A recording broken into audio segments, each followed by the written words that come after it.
Hello, SSS members and pensioners. It's me, Angel. Welcome sa aking YouTube channel. Sasagutin ko tong comment ni Sir Nicholas. Hi, Sir. Sabi niya, ano ang loan moratorium?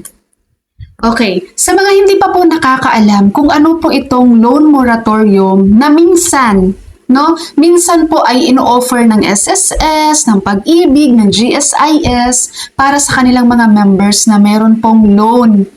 Actually guys, hindi lang to sila. Minsan pati yung mga banks, yung mga bangko, nag-offer din niya sila minsan ng loan moratorium sa kanilang mga borrowers.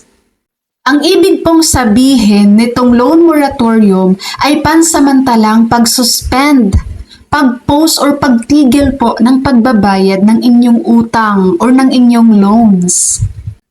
Depende po ito kung paano ang way ng loan moratorium na ibigay nila sa kanilang mga members. Pwede po nilang isuspend muna, itigil muna ang pagbabayad ng loan, or kaya naman magbibigay sila ng refund doon sa mga buwan na binayad ng members sa loan. Ang mangyayari lang dito guys, kapag merong loan moratorium kayo na na-avail, mag-extend din yung payment terms nyo sa covered period. Halimbawa po, yung loan mo, dapat 1 year to pay mo lang yan. January 2026 to December 2026. Halimbawa lang ha, yun yung covered ng payment mo sa loan mo. Tapos nagkaroon ng loan moratorium. Natigil ka ng payment sa loan mo ng 3 months. So, ibig sabihin, hindi na siya hanggang December 2026 yung covered period mo. Mag-extend din yan ng hanggang March 2026. Kasi nga, doon sa isang taon, na covered period mo, nag-stop ka ng 3 months dahil doon sa loan moratorium. So sa loan moratorium po, depende din kung ilang months ang i-offer nila. Pwedeng 3 months, pwedeng 6 months na pagtigil ng bayad sa iyong loan. So kailan ba nangyayari itong loan moratorium? Kailan ba sila nag-o-offer niyan? Nag-o-offer usually yung mga ahensya nito guys. Usually po kapag meron pong mga disaster or kaya crisis. Halimbawa po nung pandemic, ayan, ang daming mga agency, ang daming mga ahensya na nag-o-offer ng loan moratorium sa kanilang mga members, sa kanilang mga borrowers. Pati mga bangko nun, nag-o-offer din sila ng loan moratorium. Kasi grabe din yung crisis nun, nung pandemic. Another halimbawa guys, ngayon, di ba crisis sa bansa natin dahil sa nangyaring giyera sa Middle East na kung saan yun yung naging result ay ang tataas ng mga bilihin natin. Kaya may mga ahensya ngayon na nag-o-offer na ng loan moratorium katulad ng GSIS. At si GSIS pa lang ang nag-o-offer ng loan moratorium ngayon. Diba? Si GSIS nagpatupad ng 3 months loan moratorium through refund. Hindi tigil ng bayad ng loans ang ginawa ni GSIS guys, kundi nag-refund sila ng 3 months doon sa loan payment.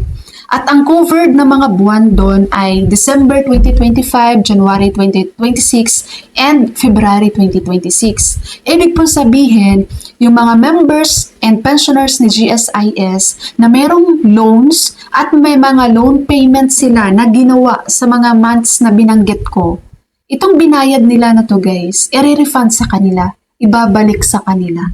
Yun ang way ng loan moratorium ngayon ni GSIS sa kanilang members and pensioners. Nagigets niyo po? And ngayon po, as of April 15, 2026, si SSS at Pag-ibig Fund, wala pa silang ino-offer na loan moratorium.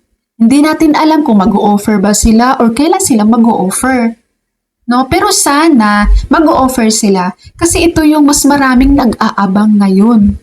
Lalo na yung mga SSS members natin at yung merong mga housing loan sa Pag-ibig na umaasa ngayon ng loan moratorium muna.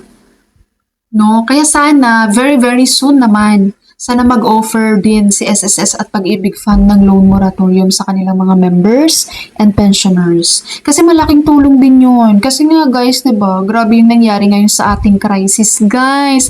Nako, share ko lang sa inyo. Kanina, bumili kami ng gasol, ng LPG.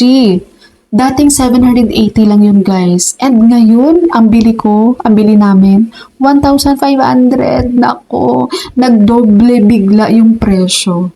Diba kita nyo kung gaano kalaki, kung gaano kamahal, ang gaano kataas ang mga presyo na ng bilihin ngayon guys. Kaya kawawa talaga Kawawa yung mga tao ngayon na mga minimum wage earner. Kasi guys, ang hirap nun. Yung pamasahe pa lang, di ba?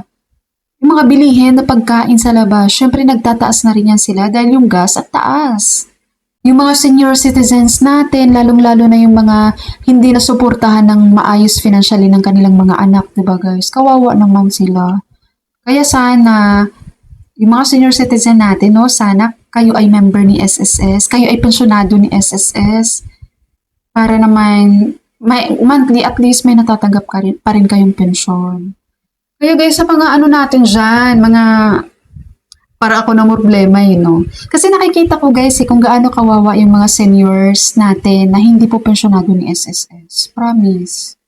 Kahit sabihin nyo, liit lang naman ang pensyon kay SSS guys. Rereklamo nyo pa ba yan? Hindi kayo talo kay SSS, sinasabi ko sa inyo. Tayong mga members hindi tayo talo dyan. Kasi kung ako, alam kong malulugi ako sa SSS guys, hindi ako mag-contribute dyan. Pero hindi tayo lugi kay SSS. Promise, hindi tayo lugi kay SSS. Bahala kayo kung sabihin yung logi kayo kay SSS. Kulang lang kayo sa kaalaman. So, ayun. Ayan. So, waiting tayo guys sa announcement ni SSS at ni Pag-ibig, no? Sana mag-offer sila ng kanilang loan moratorium. Sana talaga. Alright. So, that's all for my video for today. Thank you so much for watching everyone. God bless you.